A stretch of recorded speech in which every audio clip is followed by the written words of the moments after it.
Fellow Kenyans, it is with a heavy heart and a profound sense also of personal loss that today I make this tribute in honor of the life of President Daniel Moi, who rested in the early hours of Tuesday, the 4th of February, 2020. Today,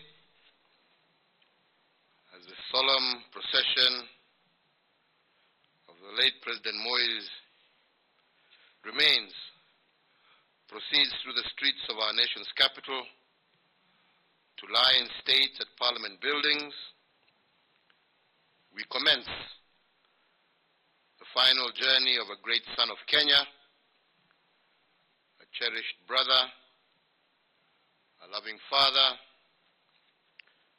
a mentor to many, a father of our nation, a champion of Pan-Africanism, and the second president of the Republic of Kenya. Fellow Kenyans, the question that we should all ask ourselves is, how does one mourn an iconic leader? A leader who spent almost his entire life in the service of our nation and whose story of heroism, sacrifice, and service began in the pre-independence era. How is a man who achieved so much more than is expected in a lifetime be celebrated? What would be a befitting send-off or a national honor for a man who built Kenya in large by the works of his hands?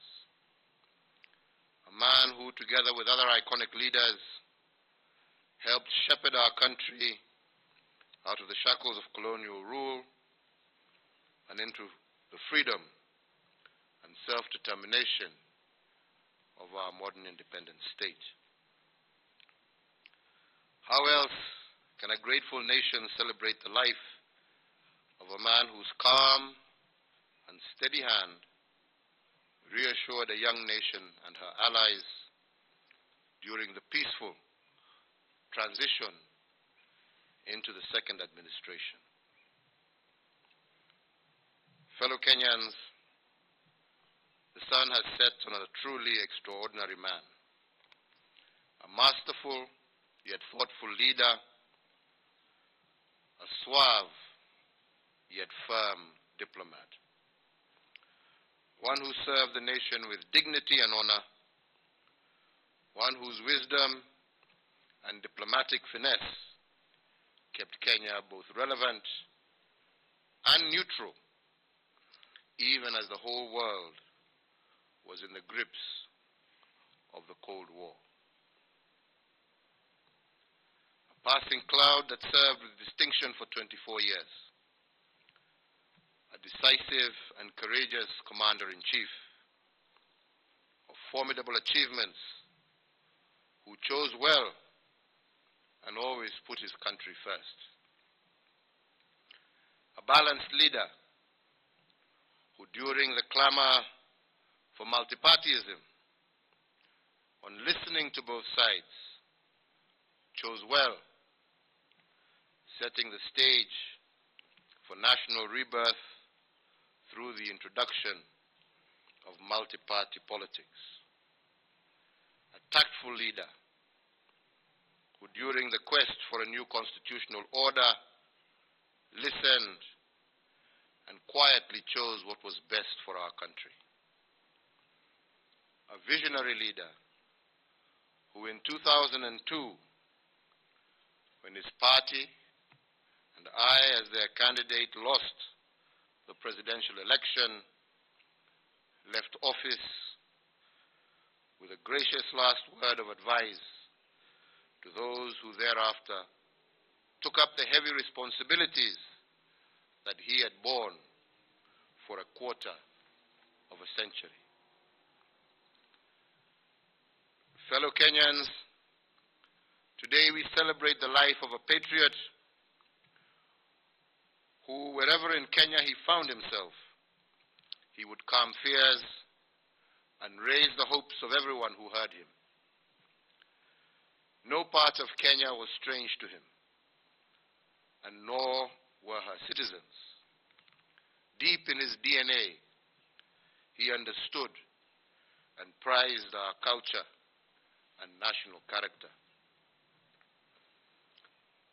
To his last day in the office as president, he remained committed and ready to defend Africa and her people. He believed deeply that we had the answers to the questions that troubled our continent. Our nation is not alone in mourning the passing of President Daniel Moi. The whole of Africa is mourning with us. We continue to receive messages of sympathy and admiration for the life and service of Mzee Moi from around the world.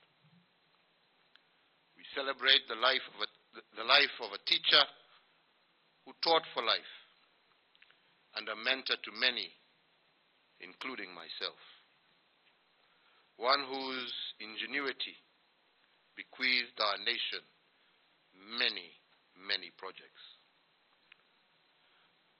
President Moi was a mortal man whose works and legacy will remain immortal. The Republic of Kenya, the community of East Africa, and the great continent of Africa bears his indelible mark, which I am convinced will endure long into the future. May Mzee Moi's memory live as long as our republic endures, and may we, to whom he has left the care of the republic, prove ourselves worthy of his bequest. We commit Mzee Moi's soul to the Almighty God, thanking the Creator for sending to us his servant, who after nearly a century of selfless and steadfast service now rests in his glory and his well-deserved reward. May God bless you all. May God bless our beloved Kenya, and may God bless Africa.